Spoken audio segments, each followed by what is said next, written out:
Hey guys, it's Coffee. Welcome back to Asagao Academy. So, before we leave the convention, let's check our journal for journal entries. Okay. Alright. Dear Diary. So, I'm pretty sure Mai met that hot movie star and ended up breaking his heart. She got pictures with him, and then he kept coming to our door. I had a heart attack. And then he was seen moping around the convention floor. Maybe I'm reading into this, but... Dear Diary, I was so scared for Gerard, the idiot! Who falls asleep in an alleyway? What if he died? And then he just expects me to be okay with it, just because he was horribly adorable. Screw him! Screw this! Yeah, things got really scary last time, because Gerard went missing, we all freaked out, and we found him. He was like... He was a dead ass, just like sleeping in an alleyway. And I don't know, this wasn't explained yet, but he seemed to have been intoxicated. Don't really know what's going on there. No explanation yet. Maybe we'll get one in this episode. Alright, anyway, let's continue through chapter 2. It was finally time to take the train back to Asagao. Mai and I woke up dead, so tired we didn't even bother changing out of our pajamas. We dragged our luggage to the hotel lobby and climbed into the lobby chairs, setting our foreheads against our knees. It's not even light outside. This is hell. It didn't take long for the others to show up. Everyone except Jared, Gerard, and Satch were still in their pajamas. PBG was clutching a pillow, and Jimmy was wrapped in a blanket like some kind of burrito. Burrito blanket. We traveled to the train station like a herd of zombies, only Gerard and Satch sustaining conversation.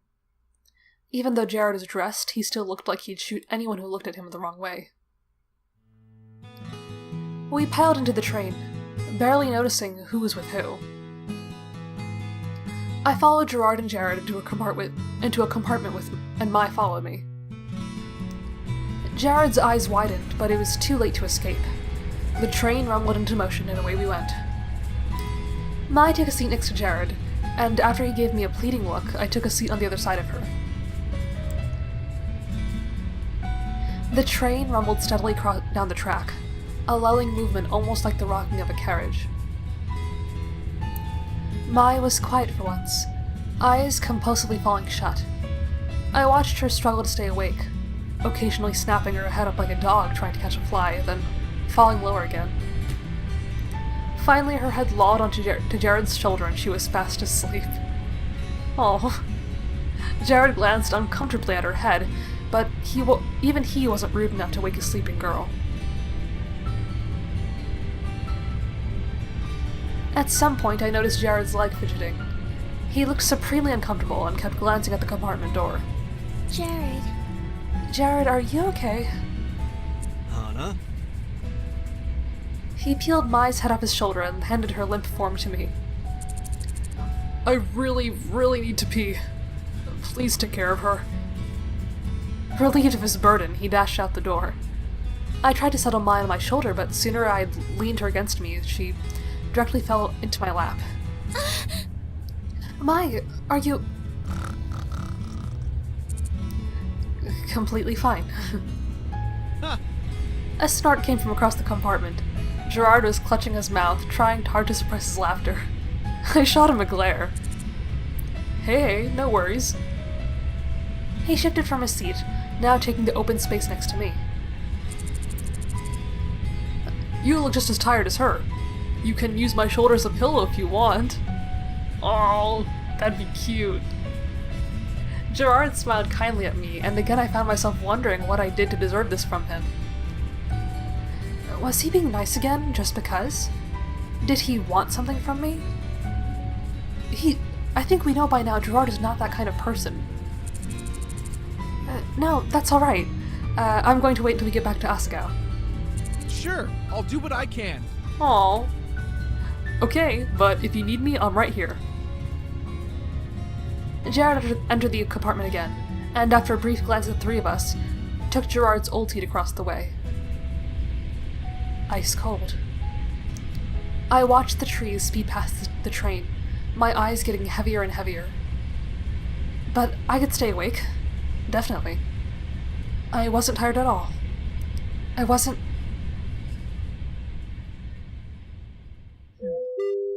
A jolt shot me into alertness. I was leaning against something warm and soft. I pushed myself up, wiping the drool off my face. Oh, that's embarrassing. Have a nice nap? Gerard. You look like you slept well. I flushed, and Mai giggled beside me. You were so cute the way you were snoring. No. I didn't mind it. Mai gave me a look, and I knew exactly what she meant by it. I would never live this down. And so, just like that, our conversation getaway was over. Things were going to be back to normal. I gathered up my things and headed back to Asagao campus, avoiding Gerard's eyes the entire time.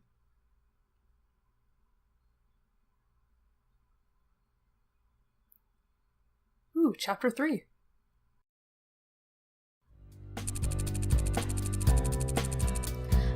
Of course, the crystal shards themselves didn't protect people from the miasma.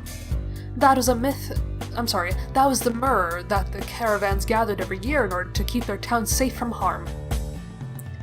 As Miss Shizuka lectured in front of the class, I doodled absent-mindedly in my notebook. I missed the convention. It was so much fun hanging out with everyone and Gerard, learning about video games with Gerard, wandering the convention in the city with Gerard. I'm seeing a pattern, huh? I sighed dreamily. What if every day was like that, and I got to spend all my free time with him? He would teach me all there was to know about video games, talking me through all the stories I hadn't played, and showing me the completion bonuses I'd never gotten. We would laugh together and share food together, and then finally one day, on our 50th wedding anniversary, when Gerard was an old shriveled prune of a man, and I was a spitfire of an old woman. What the hell? I would hand him his very own Princess Pumpernickel figure, and he would cry in joy as he looked at the figure and completed his quest that brought us together. You. Miss Mizuno? Miss Mizuno. Yes, what's wrong? Did they, or did they not, breed cows in the fields of fun? The fields of fun? What? Disappointing. Pay more attention, please, or I'll be forced to have you stay after class. Yes, ma'am. Sheesh, Hana, where is your mind at? A pretty crazy fucking place. Nowhere. Don't even worry about it. Oh, jeez. I was really losing it. How completely embarrassing. But of course, when the time came for lunch, I was finally able to see Gerard again. I went shooting out the door. Hana! I shot out into the hallway and was about to head for the staircase when... Hana! Gerard came running down the hallway, in just as much of a rush as me.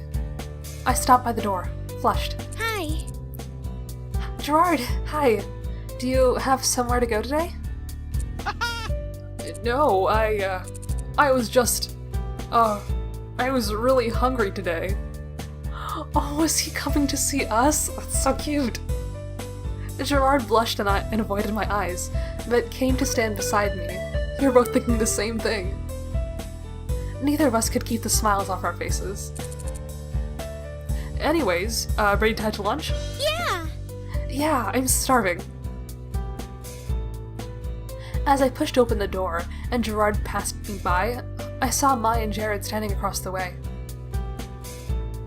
They were both staring at me with smug looks on their faces. I knew exactly what they were thinking. What? Nothing. Gerard and I waltzed out into campus together, the sun soaking our faces. My mood was lifted as high as the clear blue sky, and I beamed. I felt really good today. It's so weird to be back at school after the con. Isn't it? I miss it all. Yes! Me too. It was great to be able to see all my friends all the time. Yeah. Yeah, that's what I was thinking. It's tough to be separated from everybody now. Yeah, it's lame. I wish every day could be like a con, even after we graduate from Asagao. But that would be pretty hard, wouldn't it? I'd have to buy more than a mansion. Maybe an entire road of houses just for my friends to live in. But that would be so fun. Right? Wouldn't it? Giddily, we went to the cafeteria, chatting animatedly. It was almost as though there were no one else in the room but Gerard. Anyways, Hana, I was wondering. I'm going into the city today to check for Princess Pumpernickel. There's a lead in a small shop there. Would you like to go with me? I know you're not too into IBKs, but... Yeah! Of course I would. Really? Great. I wouldn't mind learning more about them either. Chibi Yupa is really cute. You'll like her then? Oh, of course. She's on my desk lamp. I see her every morning when I wake up. Huh. That's great to hear. It's really cute. Pardon? Oh. So I'll see you after class. Definitely.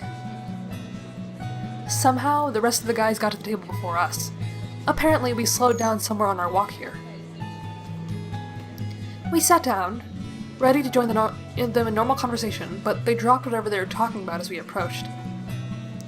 Anxiety pricked my mind. Were they talking about us? Did they disapprove? I already felt like Gerard was doing so much for me, and I wasn't doing anything for him. Don't tell me they noticed too. Not with this again. He just called us cute, okay? He definitely cares. Shaking my head, I set my sights on the next few hours. Soon, Gerard and I would be in a train again, heading towards the city. So, immediately after school, Gerard and I raced to the train station for the very first train to the city, giggling like maniacs. We made it to the stop just as it was boarding and piled into a compartment, wheezing like numbskulls. Looks like we got our exercise for today, didn't we? Yeah, we did. Where's this shop that we're heading to anyways? It just opened. That's part of the reason I'm heading there. I need to put my feelers out. The guy seemed like he was a big IBK collector, so if anyone is bound to have it, it's him. Anyways, how's your tournament practice going? Ah, damn. We haven't done that yet, have we? Oh, right. That. After the excitement of the convention, I forgot that I still needed to practice for the tournament while I was here. Seeing the guilty look on my face, Gerard shrugged. Well... Don't worry about it. We've got 3 weeks, so there's still time. Yeah. 3 weeks always seems like a lot of time, until it's not anymore. Oh. I know what you mean. I haven't had time to practice much either. Really? Don't you do quick plays or something? You are correct.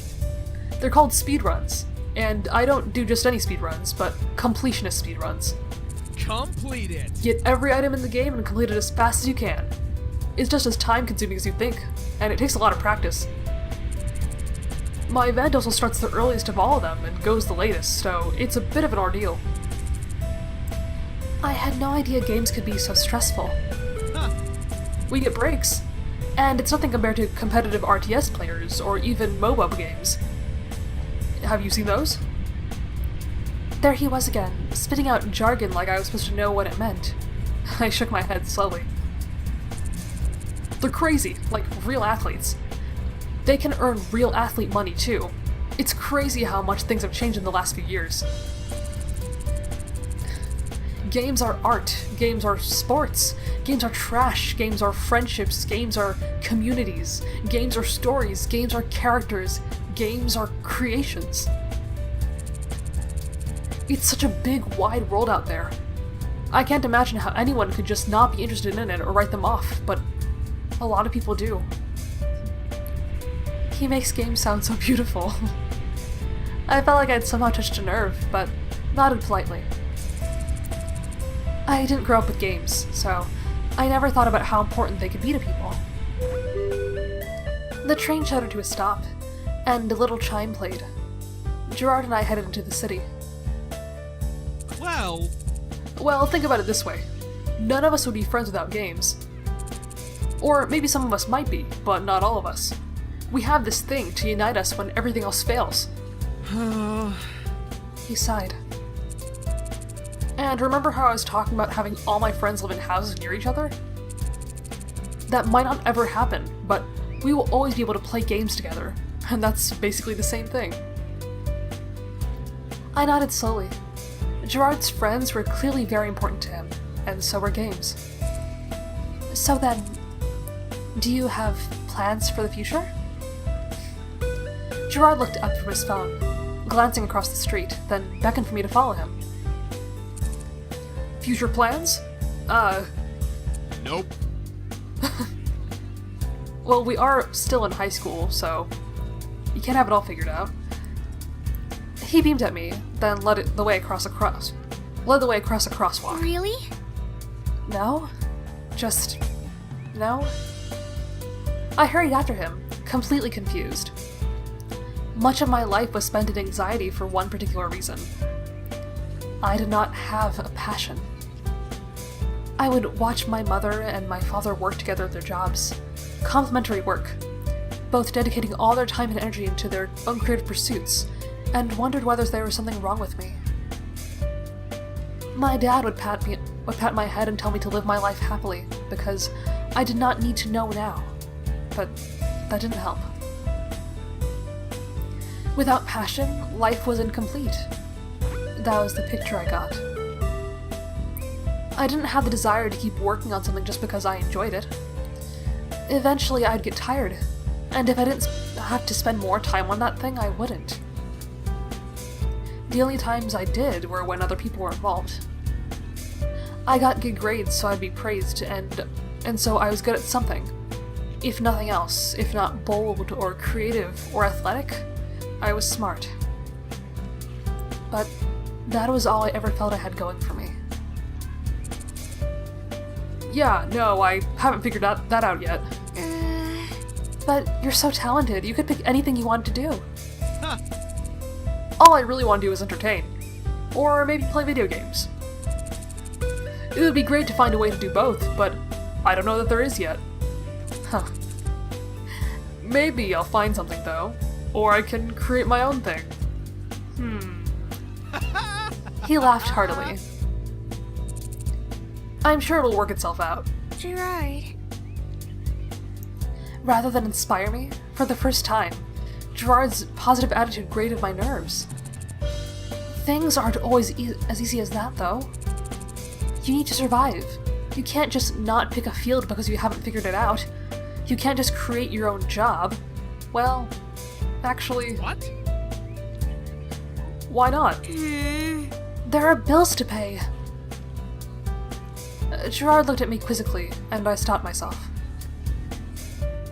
Right. He probably wouldn't understand what it was like to worry about where your next paycheck came from. These people, all of them came from wealthy families. They didn't have the same problems I did. Never mind. All right. Well, here we are. Gerard pointed to a small shop with an open sign in the window. It didn't even have a title over its entryway yet. A paper hung on the door with Jaeger's Finds in black Sharpie. After you. Gerard and I stepped into the shop. It was small, cramped, and somewhat dingy. Rows of wire racks stood across the room every few feet. If they were placed any closer together, we wouldn't have room to walk. I peered at the different things lining the shelves. Game discs, portfolios of cards, small figures with numbers across the bases, dice, plushies, bouncy balls, as Gerard made a beeline for the man at the computer. Hello. You wouldn't happen to have a Princess Pumpernickel figure lying around, would you? The man behind the counter scoffed, as if the answer should have been obvious. If it ever comes in, could you let me know? Gerard exchanged information with the man, who tisked him. I could tell from the way he was shaking his head, dreadlocks trembling, that he thought Gerard's search was hopeless. We returned to the street outside, Gerard no worse for wear than before. As we headed back to the train station, I finally asked what had been on my mind for some time. Gerard, why exactly do you collect things? I like what I like. Why? Well, because I like them, of course. Okay, that's fine, but why do you need to complete your collections? It seems like a lot more work than it's worth, and it probably costs a lot too. Well... He stroked his beard carefully as we set off across the crosswalk. I mean, why do people do anything? That's a hard question to answer. In the end, it's because I want to. And completing things gives me a sense of accomplishment and closure. I get a sense of satisfaction when I look over everything I've done. I know it sounds silly, but in another way I look at the collections and I remember how I've changed. See what I mean? It's like, oh, that used to matter to me a lot. He shook his head. I don't know. Haven't you ever collected something?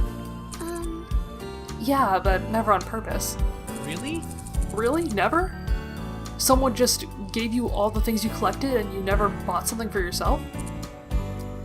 Nope, no. I stopped mid-sentence. There was a shop window to my right. A crafts shop with lovely patterned papers and yarns. Hana. You okay? What? I blinked. I'd stopped in the middle of the road. A man walking past scoffed at me, annoyed that I was in the way. I stuck my tongue out at his back. The paper here is really pretty. That's all. You like origami? Yeah. Oh, yeah. My parents are really creative, and they taught me how to fold things. I got really good at it around the time my mother passed. I haven't done much since then, though. Hey! You should do it more often. It seems like you like it. No, that's okay. Come on, we're going to miss the train. As we sat in our compartment on the way back to Asagao, I couldn't help but review the conversation in my mind. I understood that it was just the way that Gerard was. Yeah, but it didn't seem like a good enough reason for all the effort he was going through. It was a figure, after all. It wouldn't give him lasting happiness or anything. Gerard was staring out the window, a troubled look on his face.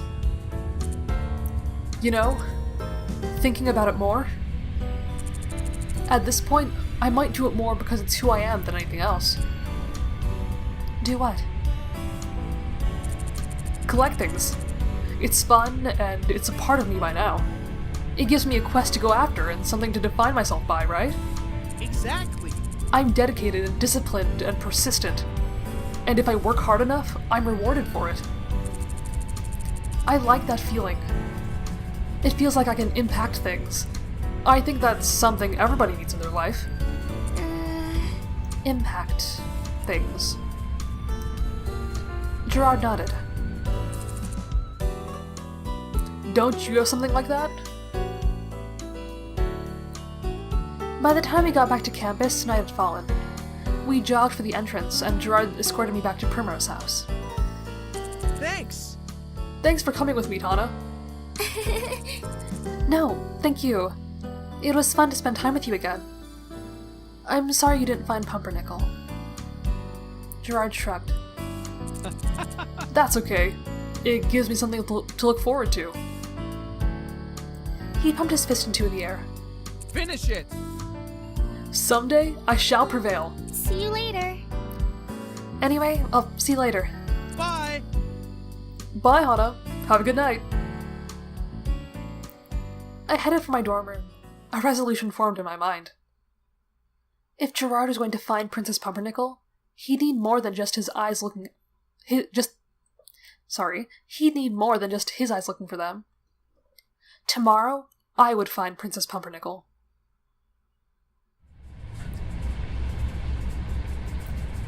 And that's how I found myself, riding the train after school the next day.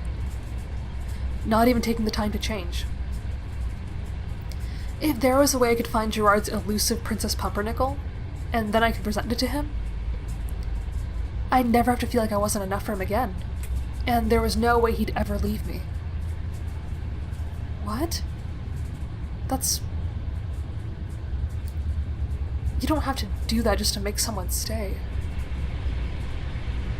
She must have been really abused or something.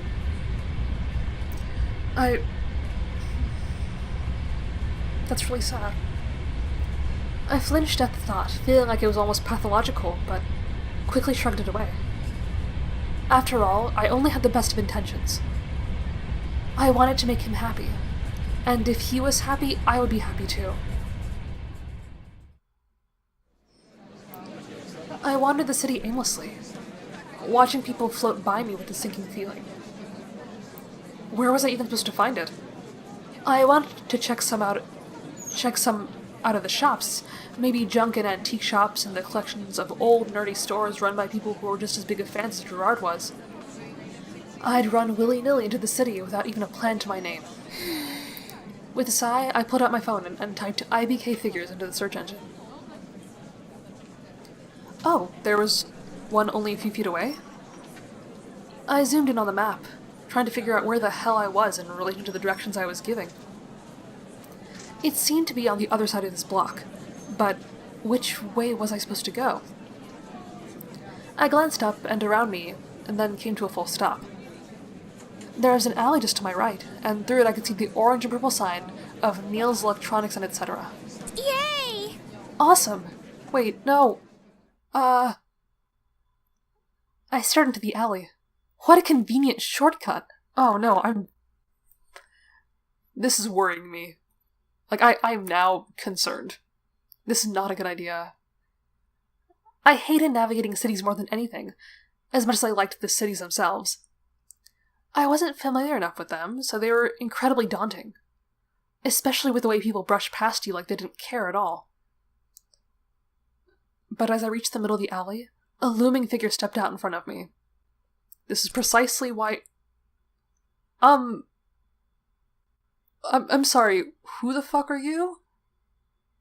God, what is that hair?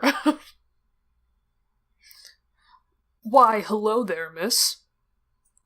A man with a mile-long pompadour stepped out to block my path to the store, twirling a chain with something glinting on the end. Ew. My eyes followed the glinting thing, trying to catch a glimpse of what it was, and noticing this, he brought it to a standstill. My heart stopped. It was a knife.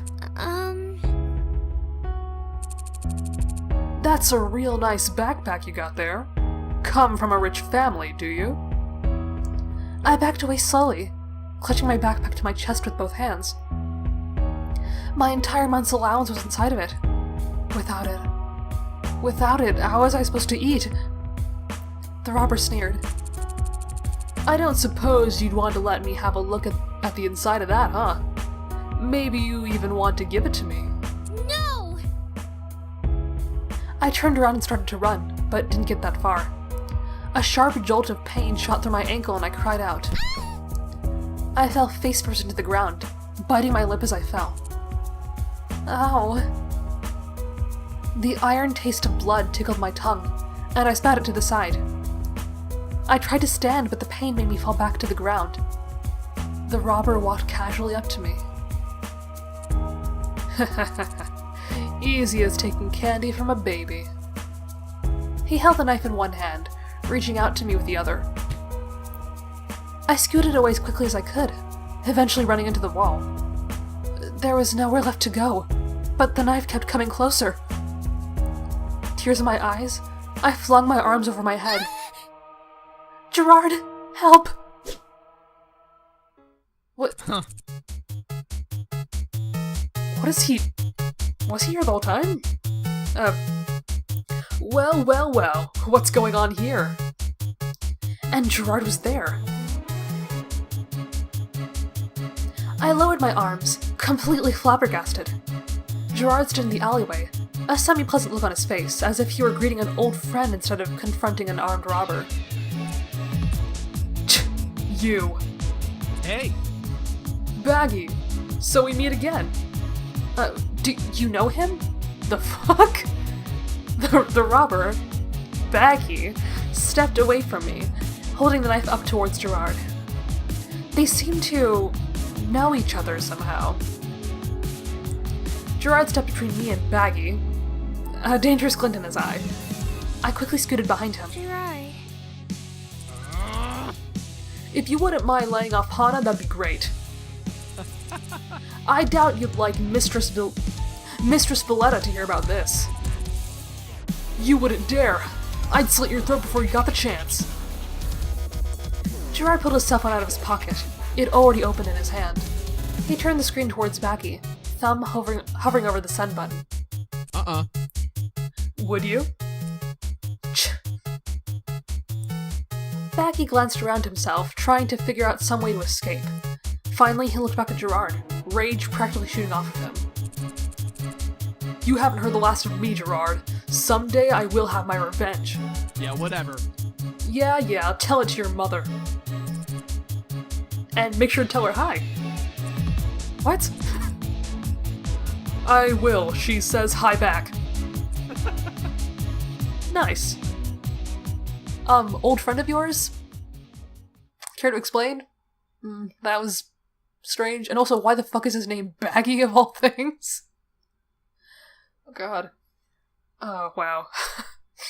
Baggy pocketed his knife and wandered out of the alley, heading to who knows where.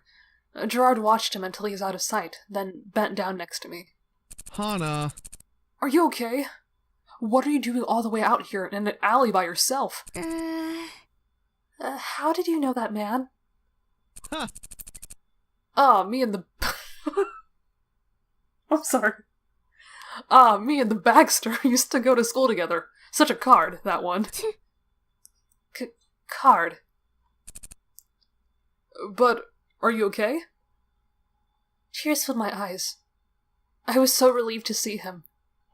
The impact of what just happened was finally hitting me, and my throat tightened until I couldn't reply. Gerard's gaze traveled from my face to my hands, clasped tightly around my ankle. Hold the phone. What? Wait, are you hurt? Oh.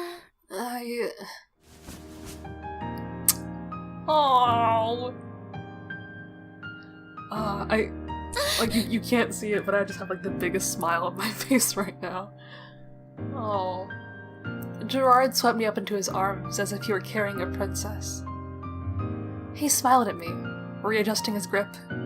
I put my arms around his neck, instinctively trying to make it easier for him. Don't worry, I've got you. Gerard. I'm taking you to the infirmary. You can't afford hospital fees, right? Don't worry. I'll always be here when you need me. Gerard started out of the alley. As soon as we emerged onto the street, people started to stare, giving Gerard very strange looks. My mind finally caught up with what was happening, and I buried my face into his shoulder. Gerard, put me down. I'm fine. I can walk on my own. Nope. No. Under no circumstances. What if it gets worse? Besides, you're hardly heavy at all. So he said, though I could feel his shoulders straining underneath me. I no longer saw the people around me. All I felt were Gerard's arms and the steady bobbing motion of his walk. It was comforting and steady, and finally I realized what could possibly have happened to me had Gerard not been there. Then I started to sob, unable to hold it any longer. Gerard! Gerard, I was so scared. Gerard patted me, as gently as he could from the way he was awkwardly holding me. Huh? Well, you don't need to be anymore. I'm here for you. Gerard's shoulder muffled my sobs, and I didn't pull away from him until we got back to Asagao.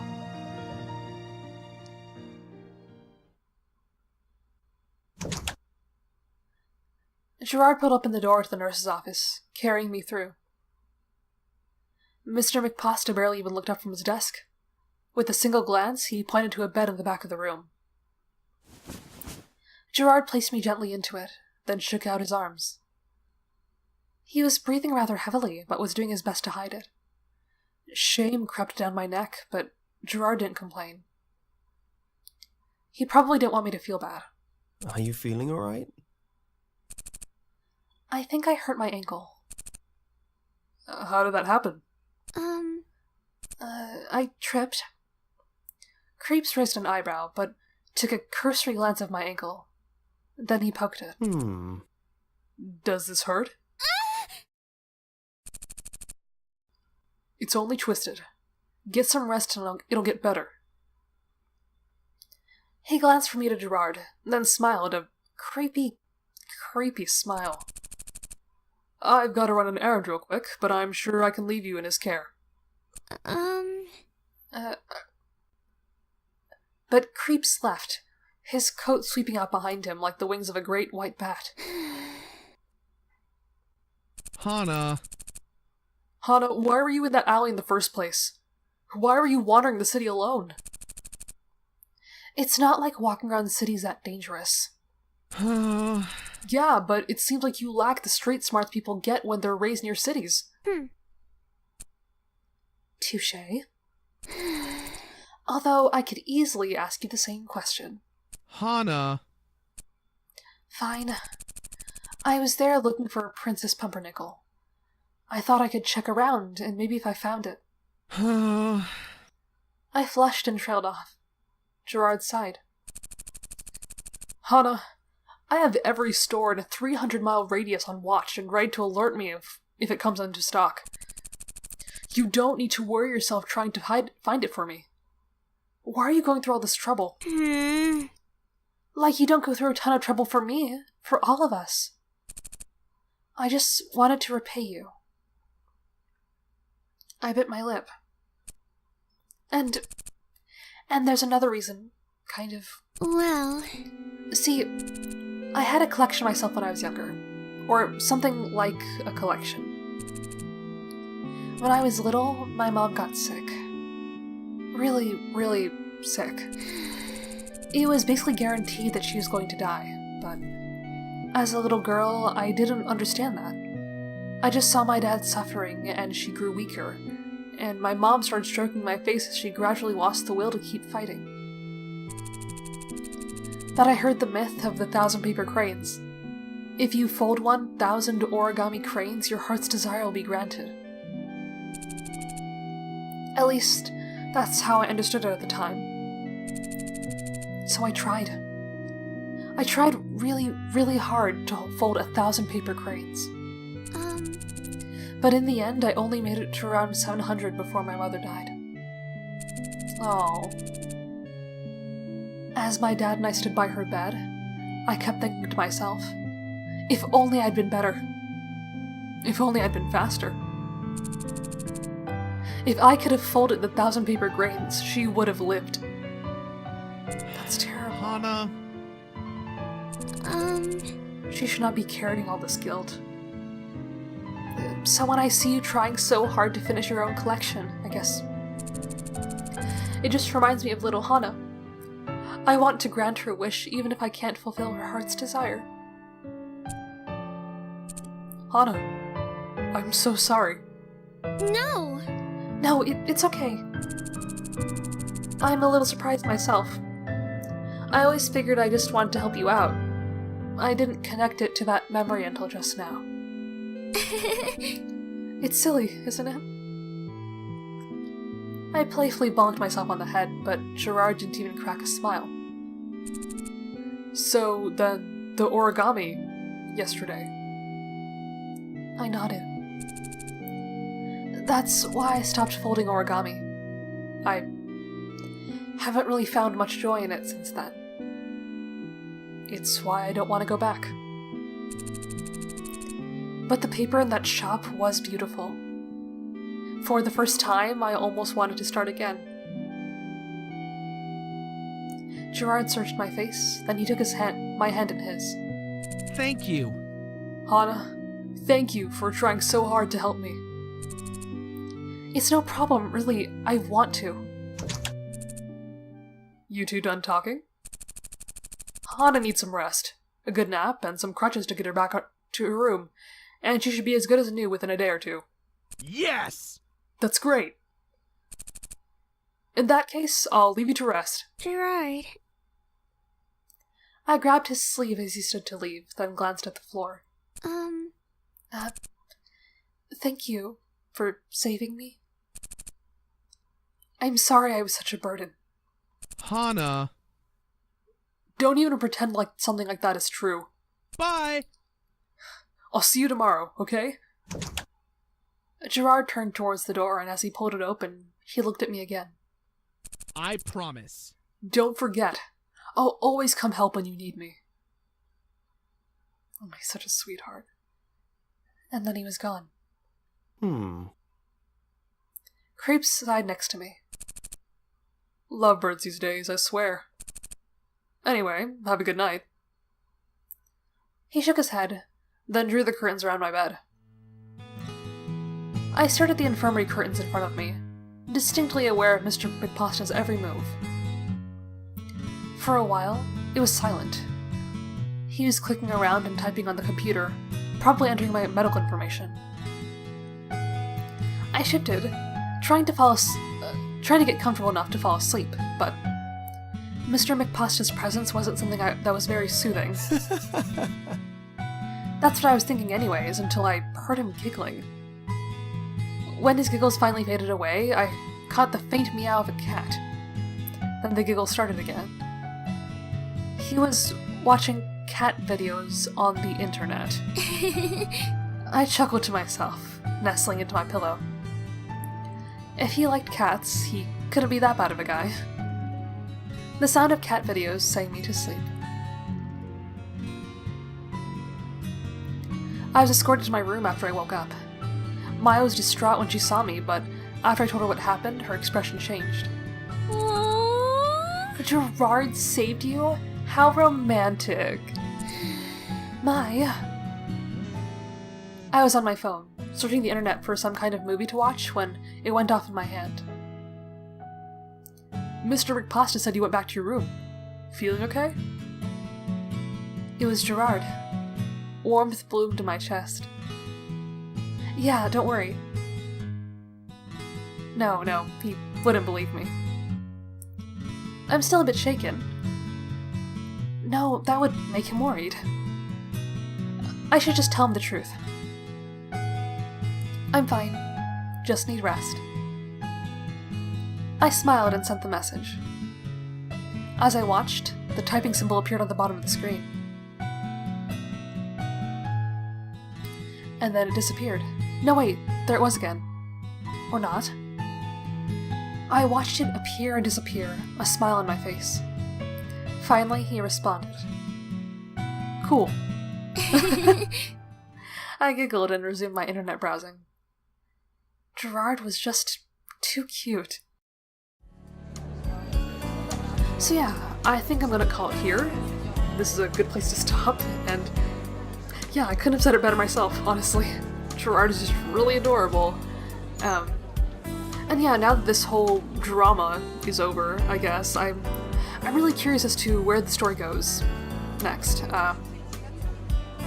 Anyway, thanks for watching, and I'll see you in the next one.